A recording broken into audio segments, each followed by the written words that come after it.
সকলকে জয় যিশু, hallelujah, praise the Lord. আমি পাস্টার মিঠু নাজরা, ঈশ্বরের দাস, ঈশ্বরের বাণী প্রচার করিয়া থাকি।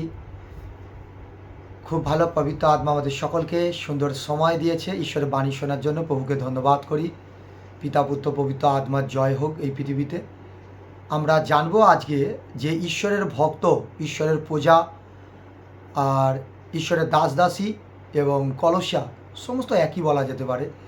তো আমরা কী রূপে চলব, কেমন ব্যবহার করতে হবে, কেমন কর্তব্য করতে হবে প্রভুতে চলাতে আমরা জানব। আর সেইভাবে যদি আমরা চলতে থাকি অবশ্যই ঈশ্বরের আশিসকে আমরা দেখতে পাবো। আপনার কাছে যদি পবিত্র শাস্ত্র থাকে আপনি খুলতে পারেন কলসিয়ার 3 নম্বর অধ্যায় 12 থেকে 15 নম্বর পদ। 12 থেকে 14-15 নম্বর পদ পড়লে এখানে বোঝা যায়, অতএব তোমরা ঈশ্বরের মনোনীত লোকেদের, পবিত্র ও প্রিয় লোকেদের উপযোগী মতে করুণাচিত্ত, মধুর ভাব, নম্রতা, মৃদুতা, সহিষ্ণুতা পরিধান করো। পরস্পর সহনশীল হও এবং যদি কাহকে দোষ দিবার কারণ থাকে তবে পরস্পর ক্ষমা করো। প্রভু যেমন তোমাদিগকে ক্ষমা করিয়াছে তেমনি তোমরা তেমনি করো। আর এই সকল উপরে প্রেম পরিধান করো। তাহাই সিদ্ধতার যোগবন্ধন আর খ্রিস্টের শান্তি তোমার হৃদয়ে কর্তৃত্ব করুক। তোমরা তাহারই নির্মিত্তে এক দেহ আহুত হইয়াছ আর কর্তৃত্ব হও। হালেলুয়া। এই বচন দ্বারা আমাদেরকে শিক্ষা দিয়েছে,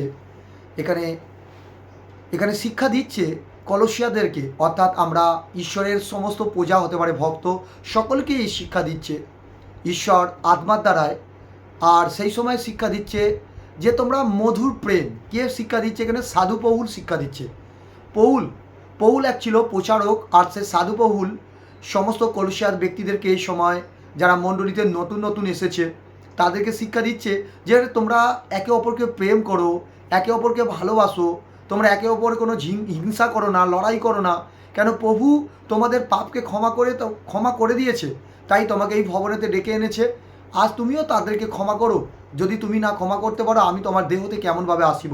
কিন্তু আজকাল ম্যাটার এটাই, আজ একটাই ম্যাটার পৃথিবীতে, আমার মিনিস্ট্রি, আমার মিনিস্ট্রি, আমার মিনিস্ট্রি। আর মিনিস্ট্রি করে করে সমস্ত ভাই বোন কলসিয়াদের মধ্যে প্রেম একদম চলে গেছে, একদম চলে গেছে। কেউ কোনো এক প্রচারক যদি কোনো মিনিস্ট্রিতে জুড়ে থাকতো আর সেই প্রচারক যদি সেই মিনিস্ট্রি থেকে সরে চলে যায়, তার প্রতি অনেক অনেক দাঁড় কাক কাঁ কাঁ কাঁ কাঁ করছে। দাঁড় কাক কথার অর্থ সেই দুষ্টু আত্মা দিয়াবলের দাঁড় কাক, তার মধ্যে কা কা করছে, তার মধ্যে কি করছে? সর্বদাই ঠুকরাচ্ছে। আপনি ইমাজিন করুন, পবিত্র আত্মা বলছে যদি আপনি ঈশ্বরের বচনকে না পালন করেন আপনি কীভাবে শান্তি পাবেন, কীভাবে আশীর্বাদ পাবেন? আপনি হতে পারে এক প্রচারক, হতে পারে আপনি এক কলসিয়া, হতে পারে আপনি একটা পাস্টার, ঈশ্বরের দাস দাসী। একে অপরকে যদি আপনি ক্ষমা না করতে পারেন, একে অপরকে যদি ক্ষমা না করেন, আপনি ভাবুন আপনি কিভাবে উদ্ধার পাবেন? ঈশ্বরের বাণী আপনার যে জন্য যে ঈশ্বরের বাণী প্রকাশ করেছে, এই বাণীর দ্বারা আপনি উজ্জ্বলতা, গ্রেস কিভাবে পাবেন? নম্রতা আপনি দেখাচ্ছেন না। যা চার্চ থেকে চলে গেছে, যা মণ্ডলী থেকে ছেড়ে দিয়েছে, তার প্রতি আপনি ছবল মারছেন। কবে নম্রতা দেখাবেন? বয়স তো শেষ হতে চলল। জিজাস তো আসার সময় এসে গেছে। 3 ভাগের 1 ভাগ বাকি আছে, 2 ভাগ এসে গেছে। হাতটা ধরে আমাদেরকে তখনই নিয়ে যাবে যারা নম্রতা হয়ে থাকবে। প্রিয় খ্রিস্ট বিশ্বাসী, আপনি যদি এই ভিডিওকে শোনেন, আপনার মধ্যে থাকা সমস্ত রাগ হিংসাকে দূর করুন। আমরা যেমন 5টা আঙুল আর 5টা আঙুল, 10টা আঙুল আমরা কি করি? একসাথে বসে পরমেশ্বর পিতার কাছে আমরা কি করি? নত হই, জানুপাতিত হই। প্রত্যেকটা আঙুল প্রত্যেকজনকে স্পর্শ করছে। প্রিয় খ্রিস্ট বিশ্বাসী, এ ধ্যান দেবেন, মণ্ডলীতে যদি প্রত্যেকটা ব্যক্তির সাথে তুমি প্রেম শ্রদ্ধা না করো, তুমি আজকে যদি তার সাথে নম্রতা না দেখাও, মৃদুতা না দেখাও, তোমাদের মধ্যে থাকা এক দুষ্ট আত্মা দিয়াবল তোমাদের মধ্যে হৃদয়ে প্রবেশ করবে। আর সেই হৃদয় সমস্ত নষ্ট করে দেবে, যেটা রাগ, হিংসা, ক্রোধ। একজন বিশ্বাসী একজনকে ক্ষমা যদি না করতে পারে, তাহলে ঈশ্বর কিভাবে তাকে ক্ষমা করবে? সে যত বড়ই পাস্টার, প্রফেট হোক, যত বড়ই ঈশ্বরের দাস দাসী হোক, যত বড়ই তিনি প্রচারক হোক না কেন। প্রিয় খ্রিস্ট বিশ্বাসী, আমাদেরকে সর্বদাই এখানে মতি, মার্ক, লুক, যোহনেতে প্রভু যীশু বারবার শিক্ষা দিয়ে গেছে যে তোমরা একে অপরকে ক্ষমা করো, আমি যেমন ক্ষমা করিয়াছি। প্রিয় খ্রিস্ট বিশ্বাসী, প্রেম এমনই একটা জিনিস, আমাদেরকে প্রেমের দ্বারা চলতে বলেছে। আর জিজাস যখন এই পৃথিবীতে এসেছিল তার বিপক্ষে অনেকজন ছিল, বাট প্রেম দ্বারা এই পৃথিবী জয় করে গেছে। প্রিয় খ্রিস্ট বিশ্বাসী, আমরা যেন প্রেমেতে এরকম চলতে থাকি। আমরা একে অপরকে প্রেম করি, সহনশীল হই, একে অপরের প্রতি দয়া করি, অনুভব করি ঈশ্বর এক, ঈশ্বর ভিন্ন নয়, ঈশ্বর এক, ঈশ্বর সকলের মধ্যেই আছে। মিনিস্ট্রি আলাদা হতে পারে, আর এই পৃথিবীতে ওয়েস্ট বেঙ্গলে বেশি দেখতে পাই মিনিস্ট্রি করে করে ওয়েস্ট বেঙ্গল পুরো নষ্ট হয়ে গেছে। বড় বড় বিগ বড় বড় মিনিস্ট্রি, তাদের বেশি মিনিস্ট্রি করে।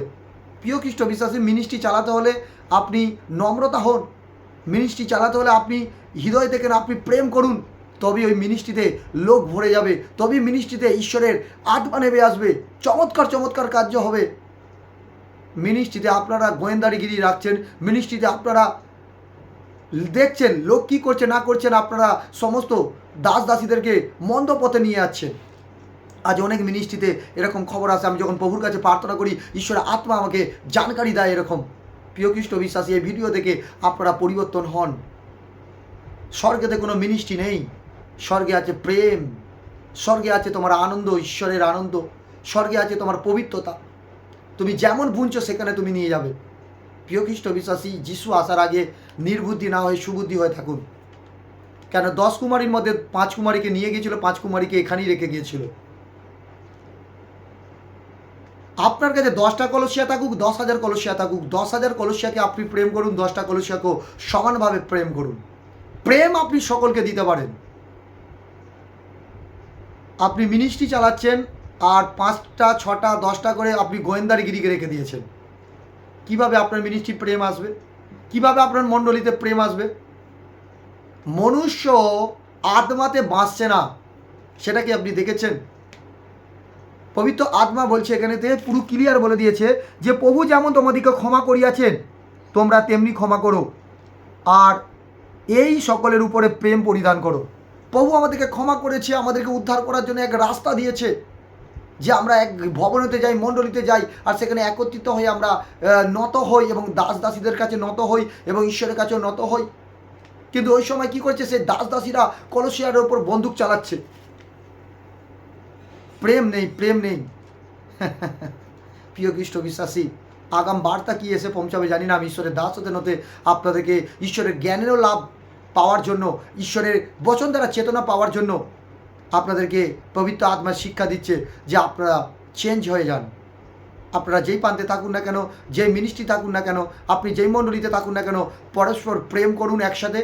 আমরা প্রত্যেকে ঈশ্বর, আমরা যেমন দেহতে যেমন আমাদের চোখ যদি মন্দ পথে চলে যায়, আমাদের দেহ যেমন অঙ্গ প্রত্যঙ্গ সমস্ত কিছু গিয়ে মন্দ হয়ে যায়, আর কোনো দাম থাকে না একটা চোখ যদি, তেমনি প্রিয় খ্রিস্ট বিশ্বাসী আপনার দেহতে যদি প্রেম চলে যায়, আপনার দেহ কিন্তু ঈশ্বর থাকতে পারবে না, আপনার দেহের মধ্যে শয়তান থাকবে।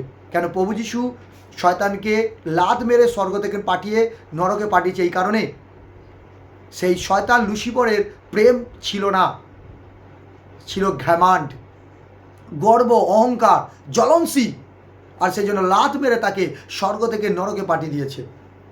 আপনি ইমাজিন করে দেখুন যে সদাপ্রভু কতটুকু মঙ্গলময়, তার বচন কতটুকু ফ্রেমাস, কতটুকু শক্ত, কতটুকু প্রেমময়। ঈশ্বরের আত্মা যখন আসে আপনার পরিবারে দেখে, আপনার পরিবার বলতে আপনার হৃদয়, এটা আপনার ঘর, এটা ঈশ্বরের ঘর। ঈশ্বর দেখে যে আমার ঘরকে কতটুকু ধৌত করে রেখেছে, আমার ঘরকে কতটুকু পরিষ্কার করে রেখে দিয়েছে। আপনি বেদিতে উঠে প্রচার করছেন, আপনার প্রেম নেই, আপনার মধ্যে জ্বলনশীল, আপনার মধ্যে রাগের আত্মা, আপনার মধ্যে ক্রোধের আত্মা, হিংসার আত্মা, প্রচার কোনো দাম নেই। প্রিয় খ্রিস্ট বিশ্বাসী, ওই প্রচারে কোনো মনুষ্য স্বর্গেতে যেতে পারবে না, ওই প্রচারে মনুষ্য এই পৃথিবীতেই রয়ে যাবে। আপনি ভাবুন, আপনার গায়ে যে একটা পোশাক দিয়েছে, পবিত্র আত্মার পোশাক, আপনাকে দাসী বলে আপনাকে আজকে মণ্ডলীতে দাঁড় করিয়েছে, মিনিস্ট্রিতে দাঁড় করিয়েছে, আপনি সেই পোশাকের যদি মর্যাদা না রাখতে পারেন, আপনি কেমনভাবে উদ্ধার পাবেন? আপনি কেমনভাবে আপনি পুরস্কারকে পাবেন? পবিত্র আত্মা আপনাদেরকে এটাই বলছে যে প্রিয় খ্রিস্ট বিশ্বাসী, আপনারা প্রচারক দাসীরা প্রত্যেকে আপনারা ঈশ্বরকে প্রেম করুন আর প্রেমের অনুসারে চলতে থাকুন। প্রেম আমাদের সকলকে জয় করে গেছে, আমার ঈশ্বর প্রেমের দ্বারা সব কিছু জয় করে গেছে।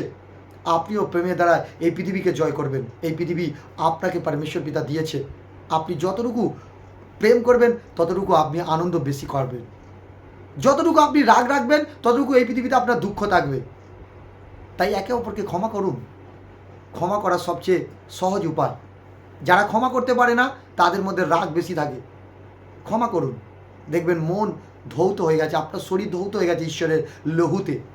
প্রভু যিশু তো আমাদেরকে ধৌত করে গেছে, কুশে উঠেছি, তার রক্ত আমাদেরকে ধৌত করে গেছে। Hallelujah, praise the Lord. এই বছর আপনাদের জীবনে কৃতকার্য আসবে। আপনি যেই প্রান্তে থাকুন না কেন, আপনি প্রচারও করতে পারেন, আপনি মণ্ডলীর মস্তক হতে পারেন, আপনি দাসী হতে পারেন। এই ভিডিওকে আপনি বারবার শুনতে থাকুন, দেখবেন আপনার মধ্যে যদি মন্দ জিনিস থাকে অবশ্যই এই ভিডিও শুনতে শুনতে পবিত্র আত্মার রু মাসা আপনাকে টাচ করবে, আর অন্ধকারে আত্মা আপনার শরীর মধ্যে দেখবেন বেরিয়ে যাবে। হালেলুয়া। তাই এই বচন দ্বারা আপনারা প্রত্যেকে লাইক কমেন্ট করবেন, শেয়ার করবেন, প্রত্যেক ভাই বোনেদের কাছে পৌঁছে দেবেন, এবং ইউটিউব চ্যানেলে আপনারা সাবস্ক্রাইব করবেন। প্রত্যেকে আপনারা নতুন নতুন আপডেট পাবেন, নতুন ভিডিও পাবেন। আপনারা প্রত্যেকে ফলো করুন আর ঈশ্বরের বাণীর দ্বারা চলতে থাকুন। হালেলুয়া। সকলকে জয় মসিহ কি, গড ব্লেস ইউ।